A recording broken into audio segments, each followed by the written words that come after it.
Vote গিমিকেই নন্দীগ্রামে সেবাশ্রয়, নন্দীগ্রামেও সেবাশ্রয়ে বেনিয়মের অভিযোগ। Diamond Harbour, বিষ্ণুপুরের পর এবার নন্দীগ্রাম। 26-এর ভোটের আগে নন্দীগ্রামে 2 সেবাশ্রয় ক্যাম্প। পরিষেবার নামে হয়রানির অভিযোগ। স্থানীয়দের পর্যাপ্ত দক্ষ চিকিৎসক নেই বলে অভিযোগ। সুপার স্পেশালিটি হাসপাতাল থাকা সত্ত্বেও কেন সেবাশ্রয়, কেন কোটি কোটি টাকা খরচ করে সেবাশ্রয় ক্যাম্প? বেনিয়মের অভিযোগ তুলে তদন্তের দাবি নন্দীগ্রামবাসী। শুভেন্দুগড়ে ডায়মন্ড মডেলের লক্ষ্যেই ক্যাম্প বলে অভিযোগ। নন্দীগ্রামে আছে বড় সুপার স্পেশালিটি হসপিটাল, তারপরেও যখন শুনলাম যে এখানে সেবাশ্রয় বলে একটা ব্যবস্থা চালু হয়েছে, আমরা সেই বিধায় আমরা গিয়ে ওখানে দেখি ক্যাম্পে তো সেরকম কোনো ডাক্তারও নেই, অভিজ্ঞ কোনো ডাক্তারও নেই। আর ওখানে শুধু গ্যাসের ওষুধ আর এই প্যারাসিটামল ছাড়া কোনো বিকল্প কোনো কিছুই নেই, আর কোনো পরিষেবাই নেই। খালি এই প্যান্ডেল ছাড়া আর কিছু ওখানে আমরা দেখতে, আর ওই ওষুধে কারোর কোনো কাজে লাগেনি, শুধু ভাইপোর ইনকাম হয়েছে, আর কারোর উপকারে লাগেনি। এখানে বড় বড় ডাক্তাররা আসে, এই শুনেই আমি গেছিলাম। ডাক্তারবাবু তখন বললে আপনার এখানে দাঁতের যে ফিলিং কিংবা দাঁত তোলার জন্য যদি দরকার আছে, কিন্তু এখানে তেমন একটা ভালো সুবিধা নেই, আর আপনি অন্য জায়গায় করে নেবেন। প্রচার ছাড়া আর কিছুই নাই। নিরাশা মানে বেশ নিরাশা, হতাশা হয়ে ফিরেছি। সেবাশ্রয় প্রকল্পটা তো একটা নন্দীগ্রামের মানুষকে বোকা বানাতে, ধোঁকা দিতে রাজ্যের তৎকালীন স্বাস্থ্যমন্ত্রী মুখ্যমন্ত্রী মমতা ব্যানার্জির ভাইপো অভিষেক ব্যানার্জি করেছিল। কিন্তু এটা যে সম্পূর্ণরূপে একটা ধোঁকাবাজি ছিল, তা দিন যতই গড়াচ্ছে ততই দেখতে পাচ্ছেন যে দুর্নীতির আখড়া ছিল সেবাশ্রয় প্রকল্প। মানুষের কোনো কাজে আসেনি ওই প্রকল্প।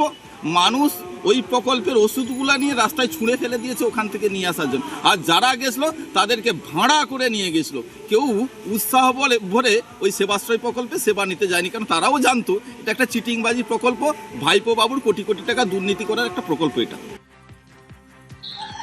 নন্দীগ্রামের সেবাশ্রয় ক্যাম্প নিয়ে যা যা অভিযোগ সামনে আসছে, যা বিতর্ক সামনে আসছে, সবকিছু নিয়ে তদন্ত করুক প্রশাসন, চাইছেন নন্দীগ্রামের মানুষজন। ক্যামেরায় শুভেন্দু কামিলা এবং অতনু জানার সঙ্গে সুজিত ভৌমিক, নিউজ 18 বাংলা। সরকারি হাসপাতালের মেশিন সেবাশ্রয় ব্যবহারের অভিযোগ। অভিযোগকারীর আশঙ্কায় সেবাশ্রয় নাকি ভ্রূণ পরীক্ষাও করা হতো।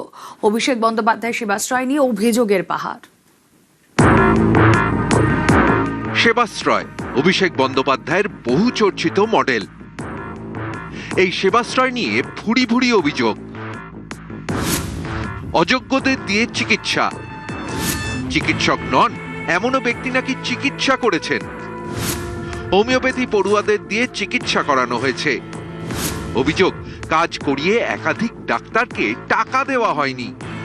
দক্ষিণ 24 পরগনার মাটি খুঁড়ে কোটি টাকার ওষুধ মিলেছে। অভিযোগ, সেই ওষুধ সেবাশ্রয়ের জন্য কেনা হয়েছিল।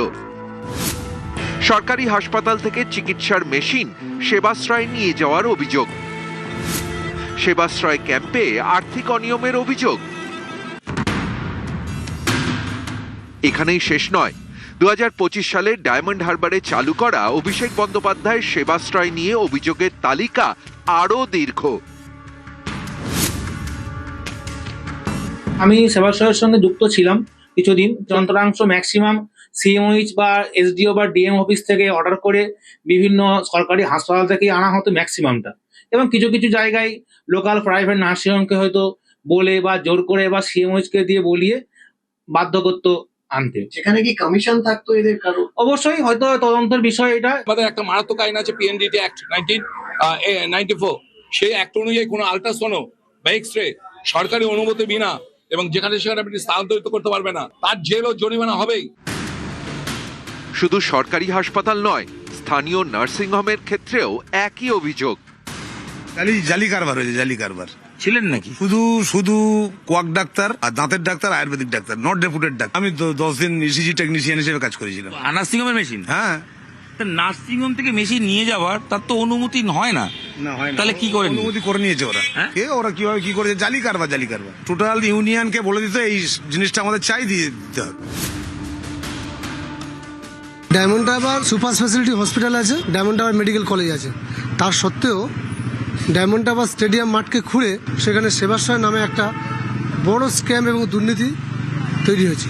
সেখানে চিকিৎসা সঠিকভাবে হয়নি। ইভেন দ্যাট সেখানে যে ওষুধগুলো দেওয়া হয়েছে সেই ওষুধগুলো মেয়াদ উত্তীর্ণ হওয়ার আগে কেন মাটিতে পোতা হলো? স্পেসিফিক এখানকার সাংসদ যিনি তার নামেই অভিযোগ করবো, আমার কার নামে? তার নেতৃত্বে হয়েছে মেনলি অভিষেক ব্যানার্জি। কারা পারমিশন দিল? এই অর্থ কোথা থেকে জোগালো? কোথা থেকে ডাক্তার এলো? সবটাই। বিজেপি নেতার আশঙ্কা, স্বাস্থ্য পরীক্ষার আড়ালে সেবাশ্রয়ে চলত লিঙ্গ নির্ধারণ।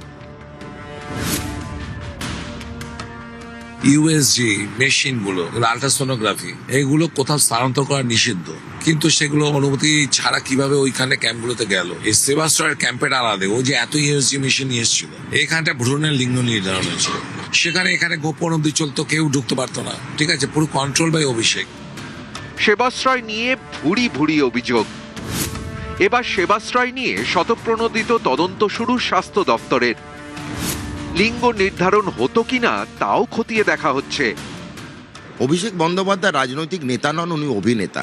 সুতরাং এই সেবাশ্রয়ে চিকিৎসা পরিষেবা দেওয়ার নামে উনি নাটক করেছেন। খালি একটিও চিকিৎসক ছিলেন না, আয়ুষেরও পাশ করা চিকিৎসক ছিলেন না। যারা ছিলেন আয়ুষের কিছু পড়ুয়া আর group D assistant, general duty assistant, তারা ছিল গলায় স্টেথো লাগিয়ে। পুরোটাই ভণ্ডামি, পুরোটাই নাটক। এটা ক্রিমিনাল নেগলিজেন্স। এই জিনিস যেন আর জীবনেও না করার সাহস পায়। প্রত্যেকটা স্বাস্থ্যমন্ত্রক রিপোর্ট চেয়েছে সেবাশ্রয় কারা গেছিল, কে কে গেছিল, কার অঙ্গুলি হেলনা হয়েছিল, কে অর্গানাইজার ছিল, এগুলি নিয়ে আমরা রিপোর্ট চাইছি। অনুসন্ধান হবে। নিউজ 18 বাংলা।